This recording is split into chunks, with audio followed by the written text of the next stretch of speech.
అధ్యక్షుడు, ప్రియమైన ప్రజలారా, ప్రజాస్వామిక వాదులారా, ఈరోజు మధ్య భారతంలో మానవత్వం ప్రజాస్వామ్యాన్ని ఎన్కౌంటర్ చేస్తున్న పరిస్థితి ఇవాళ మోడీ ప్రభుత్వానికి ఉంది అని చెప్పేసి మేము స్పష్టపరుస్తూ ఉన్నాం.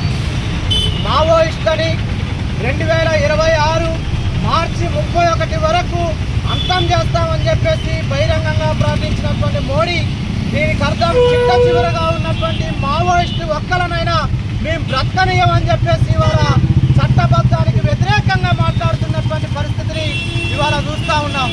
దీని అంతర్యం మావోయిస్టుల రాజకీయ భావజాలం పట్ల ఉన్నటువంటి వ్యతిరేకత మాత్రమే కాకుండా దట్టమైన గుట్టలలో ఉన్నటువంటి వజ్ర వైడూర్యాల కోసం, ఖనిజ సంపదను దోచిపెట్టడం కోసం ఇవాళ మోడీ ప్రభుత్వం తీవ్రమైనటువంటి కృషిలో భాగంగానే ఇవాళ ఆదివాసులను అంతం చేస్తున్నది. మావోయిస్టులని చంపేస్తా ఉన్నారు. వందలాది మంది యువకులని జైల్లో పెడుతున్నటువంటి పరిస్థితిని ఇవాళ మనం చూస్తూ ఉన్నాం. కాబట్టి ఇవాళ మేము ఒకటే తెలియజేస్తా ఉన్నాం, మావోయిస్టులు గత 6 నెలల కాలం నుండి కూడా వాళ్ళు మేము శాంతి చర్చలకు సిద్ధం అని చెప్పేసి మాట్లాడుతూ ఉన్నారు.